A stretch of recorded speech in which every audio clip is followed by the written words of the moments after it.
Kayo mga matitinong mga magkakapatid, at marami tayong kilala niyan, kahit may awayan, di nakakarating doon sa mga anak. Pagsasali pa yung anak, Mami, totoo ba inaway ka ni auntie? Ganon. Usapan namin magkapatid anak yan, huwag kang sumali. Ganon. Matino. Yung hindi matinong magulang, anak, napakasama ng auntie mo. Huwag mong kakausapin ng mga pinsan mo. Hindi katinoan yan. Kung meron kayong ganyan, bago kayo umalis dito, magsisi kayo, gumapang kayo palabas. Dahil hindi magandang ipinapamana nyo sa mga anak nyo. Gusto nyo gera-gera? Maraming ganyang pamilya tayo din alam, kaya hindi natatapos ang problem. May mga bata nga nag-iisip, bakit po ang gulo ng pamilya natin? Panahon pa ng mga lolo at lola. Kasi anak, yan ang pinakamaganda namin pamana sa inyo. Away. O sabihin nyo sa akin kung katinoan yon. Pati yung mga kanikanya ngayong mga asa-asawa no, na walang kinalaman. Sasali sa gulo. This is not good. Remember, respect your rank. Kahit galit ka sa pinsan mo, kapatid mo, hindi nyo pinapababa sa next generation. If you want the next generation to respect yours. So, you need careful attention.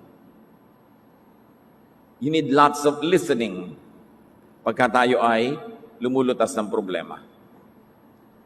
Proverbs 18:13, it's stupid and embarrassing to give an answer before you listen. Dapat nakikinig muna. So by now, nalalaman nyo na siguro mga kapatid kung ang inyong pamilya ay matino or not. Pag nagpapamana ng mga problema sa next generation, hindi kayo matino, I'm sorry. But that's the truth. Pag yung away mo ng kapatid mo, nililipat mo sa anak mo, hindi kayo matino. Hindi kayo naghahanap ng kapayapaan, naghahanap kayong kakampi. Kasi ang gusto nyo lang manalo, which is good. But the highest good, peace in the family. Yun ang highest good. Huwag kayong magpapadeceive doon sa good lang. It's wrong to do what is good when you can do what's better.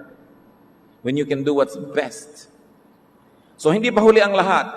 Kung sa mga pamilya nyo, marami pang mga gulo, tas kayo itong mga matatanda, ate, kuya, kayo yung lola, huwag niyong sayangin ang nalalabing panahon sa ibabaw ng lupa. Gamitin niyo ang inyong lakas para ayusin ang inyong mga pamilya. Para magpantay man ang inyong paa at tawagin kayo ng batahala. Ano mangyayari? May iniwang kayong kapayapaan, hindi gulo. Mahirap naman yung inililibing kayo, nagbababag-babag yung mga nakikipaglibing. At maraming ganyan. What a way to dishonor the dead. Pero siguro yung dead may kasalanan din. Namatay na lang siya at lahat, di pa niya inayos. Kaya dapat lahat tayo gumagawa ng paraan. Pag nakakita kayo ng pagtatangka, pagkilos, pagsisikap ng member ng family ang ayusin ang problem, tulungan nyo agad. Solve nyo agad yan. Kasi yung namang gagawa ng tama, so solve, pagka nakakita na hindi siya tinutulungan, mamaya, once bitten, twice shy. Magagalit lalo, ayaw nyo, wag nyo. Lalo ngayong titigas sa kanyang loob. Pababaan daw ng loob. Ang kontes sa pamilya, pababaan ng loob, hindi pataasan. Palambutan ng puso, hindi patigasan.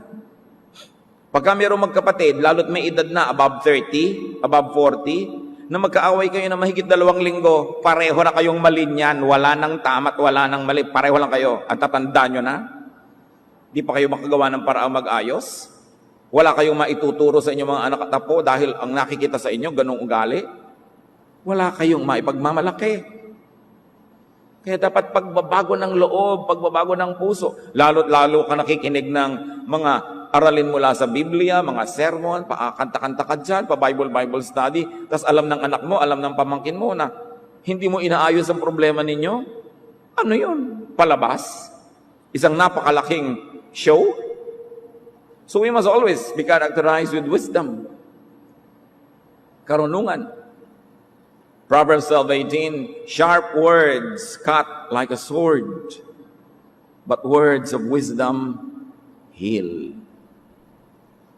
Ang matatalino daw salita, ang mga salita ng matatalino, pag binibitawan, ang nagiging resulta, gumagaling ang mga sugat ng puso ng kapwa.